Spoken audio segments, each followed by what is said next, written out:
U.S. and Israeli attacks continue ravaging Iran as President Trump confirms plans are in order for a prolonged operation. We have the strongest and most powerful by far military in the world, and we will easily prevail. Clearly, this is a war of choice, not a war of necessity. Hear how long the president says strikes are likely to continue, plus how soon lawmakers are expected to take up a vote on a war powers resolution to try to put an end to the attacks. A local intersection with a YouTube page dedicated to chronicling its numerous collisions is getting a few safety upgrades following concerns from the community. What work is being done to mitigate future crashes at the intersections of Bryant Road and Shepherd Avenue? The Supreme Court now clearing the way for California schools to tell parents if their children identify as transgender. Why the 2024 state law was considered a measure of protection for students, and why the High Court's majority chose to block it. You're watching Fox 26, and now, great day.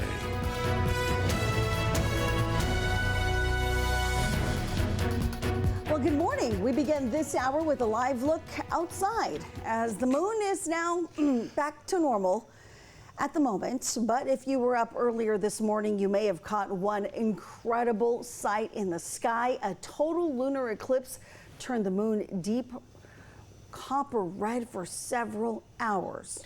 Yeah, this is a video taken by our photographer Byron Solorio showing what's often called a blood moon. This video was taken about an hour and a half ago as the Earth moved directly between the sun and the moon, casting a shadow that gave us that dramatic and eerie looking glow. And if you missed it, don't worry. Another partial eclipse will happen later this year, August 27th. So some of our Fox 26 viewers caught the eclipse this morning as well. Yeah, viewer Eddie Isla made this tribute to Kopi, who announced he's soon retiring. Thank you, Eddie, for sending that in. That looks really fun. That's really nice. I like that. If anyone else was up in the wee hours of the morning and snapped a pic of the eclipse, send it our way over at kmph.com/chime in. What is that for? Our friend Kopi and KMPH friends. Yep. Okay, cool. Thank you so much. Shout out. And again, send those over. You can just scan the QR code screen that's right there. And good morning on this Tuesday. I'm Liz Gonzalez. I'm Carl Cook. And I'm Justin Willis. Thank you for joining us here. And yeah, coming in, that moon was just, it's gorgeous. It was. You know? It was. I was not expecting that. Well, I mean, we talked about it yesterday. I know, but, you know, well, it wasn't when I was here because I had to leave for assignments, so wasn't sure. I've been humming the music from Twilight. You know? Okay. Yeah. Let's just keep going. To each their own, I guess. Much to our executive producer, Jeff, over there, chagrin. He goes, yeah, I heard you. Yeah. Let's do the day planner. Here's what's happening out there right now. Currently, in addition to the blood moon that we've had this morning, it's 49 degrees out there right now, mostly cloudy. Winds are out of the west at 5 miles an hour, the dew point's at 46. And then here's the rest of the day. At 10 a.m., it's going to be 58, at noon 64, at 569. Skies are going to clear out today, but this morning, we've had a little bit of an increase in cloud cover. You might see some sprinkles out there this morning. Yeah, we didn't call for that, but we're calling for it now. So we'll explain what's going on with that and take a look a little bit more into the future coming up. Time is now 5:03. The military operation in Iran continues, and it's still not clear just when epic fury might end.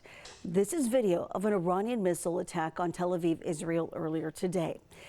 Iran has hit back against the country, neighboring Gulf states, and oil and natural gas targets. Meanwhile, Israel and the U.S. have continued to fight Iran. U.S. Central Command says American forces have destroyed Iranian air defense capabilities and military airfields, among other targets. While some criticize the military operation timeline, President Trump says the U.S. is substantially ahead of projections, but will do whatever it takes and take whatever time is needed. We have, right from the beginning, we projected 4 to 5 weeks, but we have capability to go far longer than that. President Trump seems to be risking another forever war without clear objectives, without approval by Congress, without building support. Iran's foreign minister says the U.S. is entering a, quote, war of choice on behalf of Israel, calling on Americans to, quote, take back their country. We're also learning the U.S. Embassy in Riyadh, Saudi Arabia, was attacked by 2 drones. Saudi officials say the attack did cause a limited fire and minor damage. According to Reuters, the embassy was empty at the time of the strikes.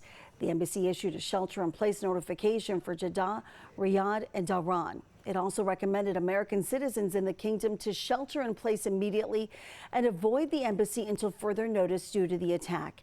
As CNN is reporting, there were no initial reports of injuries. The U.S. Embassy compound in Kuwait was also hit yesterday. Meanwhile, Secretary of State Marco Rubio is advising U.S. citizens to leave more than a dozen countries in the region. At the Department of State, our #1 priority is the safety and the security of American citizens everywhere in the world. Now, with what's going on in the Middle East with Operation Epic Fury and the cowardly attacks that we're seeing from Iran against Gulf countries, I wanted to take this chance to speak directly to Americans who are in the Middle East about the work we are doing to try to keep you safe. Rubio says Americans should register with the Smart Traveler Enrollment Program, or STEP, which is a free service that allows U.S. citizens and nationals to enroll their trip abroad so the State Department can accurately and quickly contact them in the event of an emergency. There are also security updates via WhatsApp on the U.S. Citizens channel. Rubio posted his message roughly an hour after the State Department called on U.S. citizens to depart, quote, using available commercial travel. The areas people are advised to leave include Iran, Egypt, Israel, Lebanon, and the United Arab Emirates. Today, the Trump administration is set to brief lawmakers on the Iranian situation. The Secretary of State Rubio, Defense Secretary Pete Hegseth, CIA Director John Ratcliffe, and Chairman of the Joint Chiefs of Staff, General Dan Kane, will be conducting this briefing. The full Senate is gathering for a meeting at 12:30. About an hour and a half later, the full House will get the same information.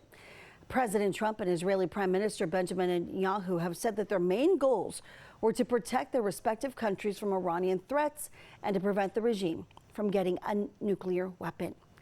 Meanwhile, the president is lashing out at Democratic leaders who have condemned the attack against Iran. In a social media post yesterday, the president wrote, in part, the Democrats are only complaining about the attack because he did it. He goes on to say that if he didn't do it, then they'd all scream and ask why he didn't attack. The president is harshly criticizing the Democratic Party and characterizing leaders as sick, crazy, and demented. Our time is 5:07, and I got the radar up right now because, things are picking up a little bit. We might see a few sprinkles here along the eastern portions of Fresno and Tulare counties. That might pick up here, and then probably about 7, 8 o'clock, we might see a few sprinkles out there at that time. It's not going to be much of anything, but if your car gets a little dirty this morning, that's going to be the reason why. But otherwise, not expecting much rain after that. It's supposed to be sunny the rest of the day. In fact, let's take a look at the futurecast and see when else we're going to get some rain. And looks like maybe tomorrow afternoon, things start picking up there. Maybe just snow on this one. We'll probably see some light sprinkles in the foothills there about 4 o'clock tomorrow afternoon. That snow would likely move or stay in the northern Sierra at that time through tomorrow night. And then it's really not much else after that. Got a little bit of residual precip going on there Thursday afternoon, and then maybe a tiny bit Friday afternoon, but that's really it. So things are really holding steady out there for us. Got some high pressure, not too intense for us right now. A little troughing to the east and the west, but nothing crazy going on. Our temperature's just a tad above normal here. It's supposed to be in the mid 60s, and we're in the upper 60s and low 70s. In fact, Fresno, we're right at 70 today. Same for tomorrow, and then we're at 68 on Thursday. Again, 20% chance of rain, but that's for this morning. Not much of anything. It's supposed to be sunny this afternoon.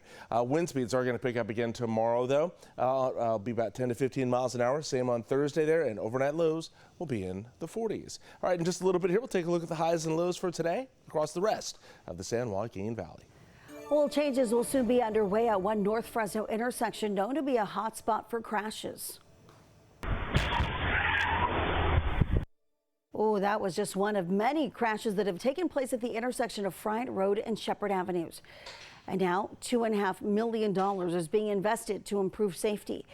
At the end of last year, Councilmember Nick Richardson, who represents District 6, heard from the community on changes they'd like to see.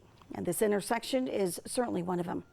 They're installing that protective covering for the right-hand green arrow to make sure, again, that it's only visible to the right-hand turning lanes and doesn't accidentally get seen by someone who's proceeding north or wanting to during a red light. What we've heard after some of the collisions is that a vehicle traveling north who otherwise would be going straight saw a hint of green from the signals, took it as their own, and proceeded north. Other changes include getting rid of the turning lanes on Friant. A 10-foot wall that serves as sound mitigation but is also a blind spot will also be partially moved to improve visibility. There's still no timeline on when these changes will be completed. Richardson says that they will make any additional changes if the community isn't satisfied. Signs that read "No turn on red" and the removal of the U-turn lane on Shepherd were recently installed. The Supreme Court now blocking a California law aimed at protecting students' gender identity from their parents. A look at which justices ruled against the legislation and why those who dissented say more deliberation was needed. And Republicans now using the war in Iran as an appeal to Democrats in hopes of passing a Department of Homeland Security funding bill.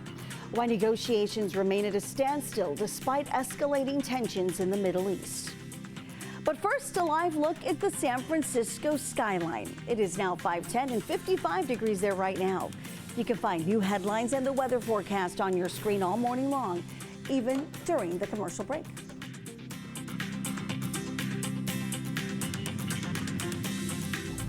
Hi, I'm Monty Torres with Fox 26 News on YouTube. Thank you for checking out our YouTube channel, where we have loads of great content for you to choose from. And while you're here, why not click on the subscribe button right here? That way you can stay in touch with all the latest breaking news, everything news related within the Central Valley. And thank you for watching.